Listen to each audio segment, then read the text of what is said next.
maybe not exactly a year, but right around a year, a little over a year later with the SLX DC. Oh my gosh. Oh. Oh my gosh! It's a whale! 9/11. Oh yeah. Oh, that's a good one. Oh, that's. What's up, everyone? Welcome back to the channel. Now, as you can tell by the title, I'm going over my SLX DC a little over a year later. It's not exactly a year, but it's a little over a year later. Now, I've had this reel. I really can't remember if I got it for my birthday or if it was like Christmas or what it was, but Oki, John got it for me, and it still is one of my absolute favorite reels. Now, I don't use it as much anymore, and it's got a little bit of sentimental value to it. You know, I caught my PB on this reel. I've caught quite a few big fish on this reel, actually.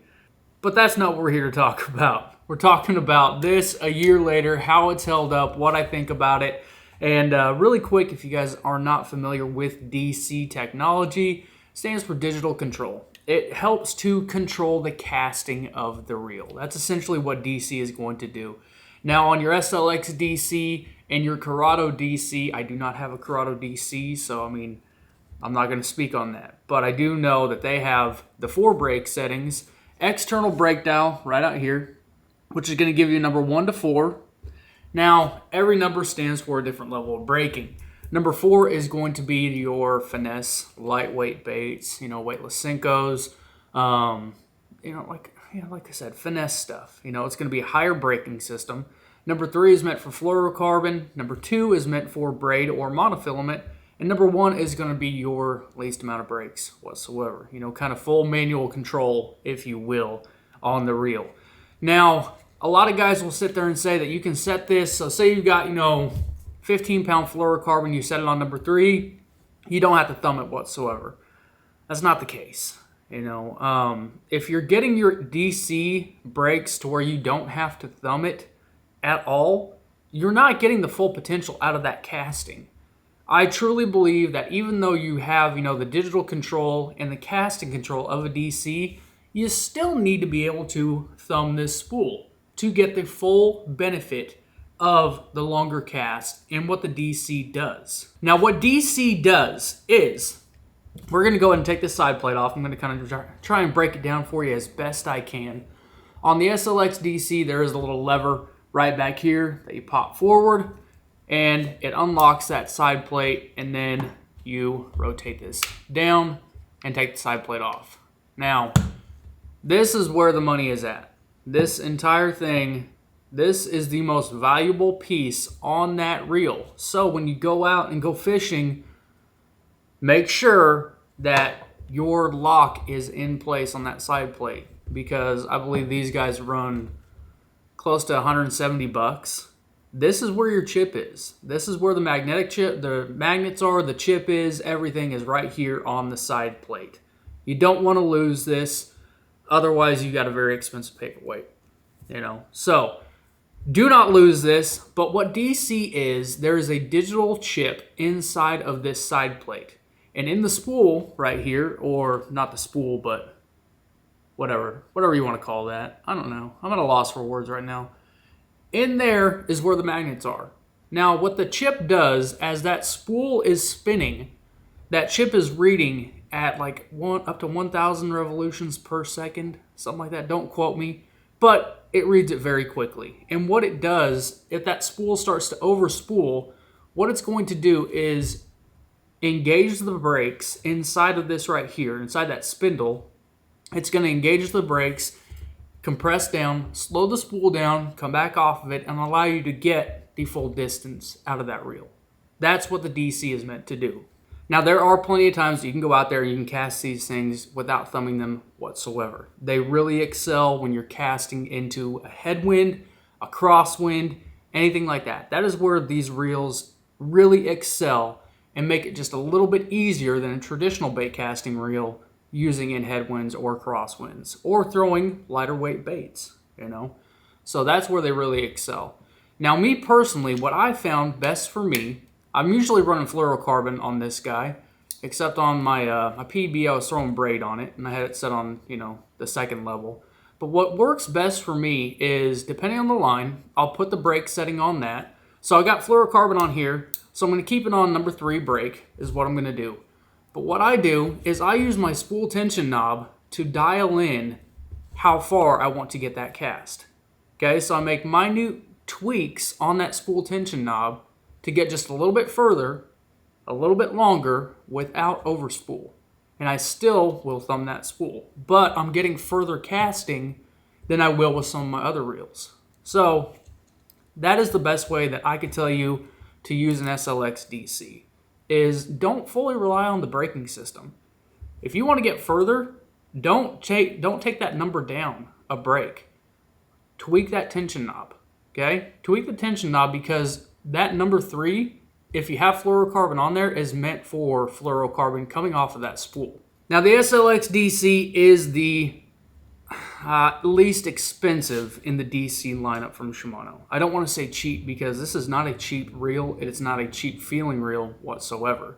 This is the least expensive in the DC lineup from Shimano. Okay, it's 189 bucks. A lot of the time you can find them used. You can find them on other websites for discounts. I think this is a phenomenal reel. Now, why don't I use it as much? Ever since I caught my PB, this has been a little rough on the drag.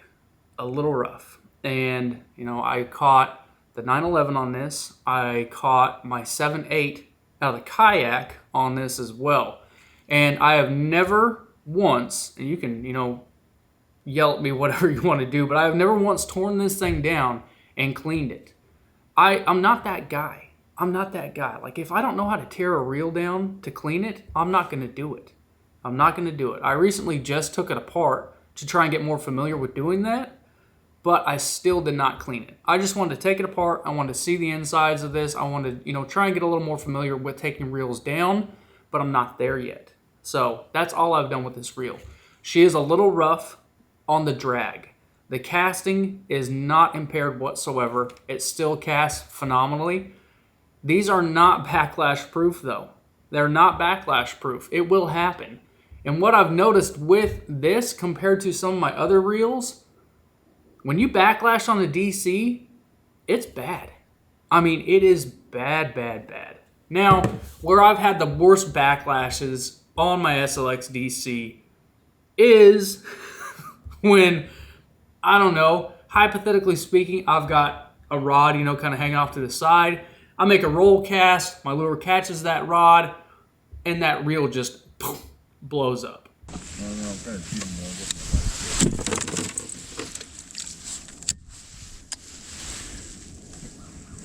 I mean, it blows up. There's nothing you can do about that, you know, except be a little more careful. But that's not so much the reel's fault. It's just the fact that that chip says that spool is spinning so much, and it doesn't have to slow down yet, because that lure has not made contact with the water. It has not reached its maximum distance yet, so it just keeps spinning. So they're not backlash proof.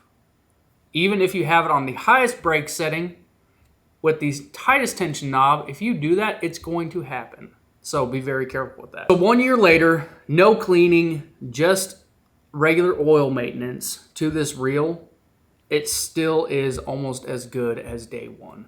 Except, like I said, the drag. The drag is just not quite as good as it used to be, but that's understandable because this thing has been through quite a bit of torture. I used this reel for just about everything when I first got it. I put fluoro on it, I put braid on it, I fished frogs with it, I fished Texas rigs with it, I fished jigs with it. I fished this in every single way that I possibly could because I loved hearing that DC whine. I loved hearing it. I love this reel. It fits extremely well in the hand. The pommability of this reel is great. I love the matte finish to it.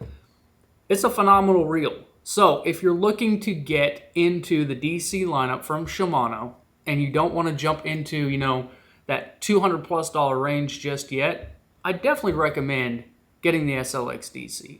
It's a great reel. It has held up extremely well. Like I said, drag is a little suspect now. I've put a lot of hours into this reel. I've put a lot of hours, I've put a lot of fish on this reel, and it's been through absolute hell. So I do recommend it. I love this reel. A little over 1 year later, it still is being used. It still is getting thrown.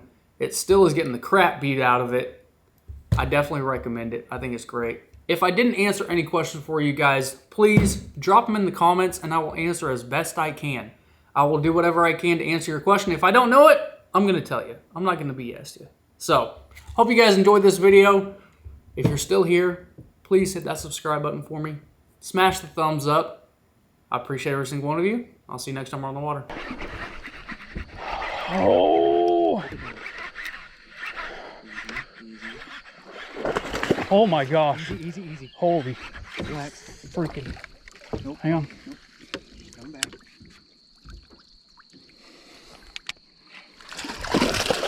Nope. Dude. I know. I got it. Oh! No! Why?